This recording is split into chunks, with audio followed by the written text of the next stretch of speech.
നമസ്കാരം. Doctor G Madhavan നായർക്കും doctor R രാധാകൃഷ്ണനും ശേഷം ISRO തലപ്പത്ത് വീണ്ടും ഒരു മലയാളി വരികയാണ്. അതെ, ഇസ്രോയുടെ 10ാമത് ചെയർമാനായിട്ട് ഈ വർഷം സ്ഥാനമേറ്റിട്ടുള്ളത് ആലപ്പുഴ സ്വദേശി എസ് സോമനാഥാണ്. 1963 ആലപ്പുഴയിലെ അരൂരിൽ ജനിച്ച എസ് സോമനാഥ് തൻ്റെ പ്രീ ഡിഗ്രി പഠനം പൂർത്തീകരിച്ചത് മഹാരാജാസ് കോളേജിൽ വെച്ചാണ്. അതിനുശേഷം TKM കോളേജിൽ മെക്കാനിക്കൽ എഞ്ചിനീയറിംഗ് ബിടെക് കഴിഞ്ഞ് മാസ്റ്റേഴ്സ് ഇന്ത്യൻ ഇൻസ്റ്റിറ്റ്യൂട്ട് ഓഫ് സയൻസിൽ IISc ബാംഗ്ലൂരിൽ എയറോസ്പേസ് എഞ്ചിനീയറിംഗിൽ മാസ്റ്റേഴ്സ് പാസ്സായി. 1985 വിക്രം സാരാഭായ് സ്പേസ് സെൻറ്ററിൽ അസോസിയേറ്റ് ഡയറക്ടറായിക്കൊണ്ട് അദ്ദേഹത്തിൻ്റെ കരിയർ ആരംഭിച്ചു. ശേഷം 2010 GSLV-4 Mk3 ലോഞ്ച് വാഹനത്തിൻ്റെ പ്രൊജക്ട് ഡയറക്ടറായും 2014 പ്രൊപ്പൽഷൻ ആൻഡ് സ്പേസ് ഓർഡിനൻസ് എൻറ്റിറ്റിയുടെ ഡെപ്യൂട്ടി ഡയറക്ടറായും ചുമതല വഹിച്ചു.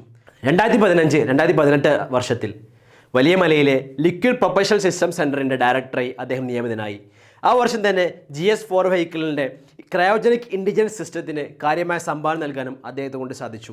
Launch vehicle design, pyrotechnic, mechanical design, structural design എന്നിവ അദ്ദേഹത്തിൻ്റെ എക്സ്പെർട്ടൈസ് മേഖലകളാണ്. ചന്ദ്രയാൻ 2 ദൗത്യത്തിൻ്റെ ഭാഗമായിക്കൊണ്ട് high thrust semi cryogenic engine രൂപപ്പെടുത്തുന്ന കാര്യത്തിലും അദ്ദേഹം വലിയ പങ്കുവഹിച്ചു.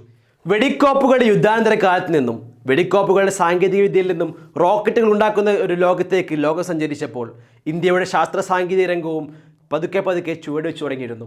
1969 വിക്രം സാരാഭായിലൂടെ ISROയുടെ തുടക്കം കുറിച്ചത് ഇങ്ങോട്ട് ഇന്ത്യയുടെ ശാസ്ത്ര സാങ്കേതിക ബഹിരാകാശ രംഗത്തുള്ള ഗവേഷണങ്ങൾ ഏറെയാണ്. സൈക്കിളുകളിലും കാളവണ്ടിയിലും ലോഞ്ച് വെഹിക്കിളുടെയും റോക്കറ്റിൻ്റെയും ഭാഗങ്ങൾ കൊണ്ടുപോയിരുന്ന കാലം തൊട്ട് ഇന്ന് ശാസ്ത്ര സാങ്കേതിക രംഗത്ത് നമ്മുടെ ഇന്ത്യ വഹിച്ച ഒരുപാട് വലിയ നേട്ടങ്ങളിൽ മലയാളികൾക്ക് അഭിമാനിക്കാം. ദക്ഷിണ കേരളത്തിലെ കായലോര പ്രദേശമായ ആലപ്പുഴ ജില്ലയിൽ നിന്നും അവിടുത്തെ സാധാരണ സർക്കാർ സ്കൂളിൽ പഠിച്ചു വന്ന എസ് സോമനാഥ് സാർ ഇന്ന് ഇന്ത്യൻ സ്പേസ് റിസർച്ച് ഓർഗനൈസേഷൻ്റെ ചെയർമാനായി മാറിയെങ്കിൽ അത് തീർച്ചയായിട്ടും ചെറുപ്പം തൊട്ട് അദ്ദേഹം കണ്ട സ്വപ്നങ്ങളുടെ സാക്ഷാത്കാരം തന്നെയാണ്.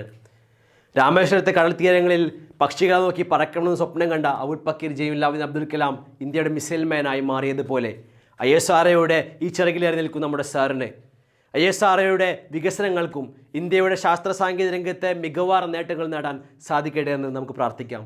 നന്ദി.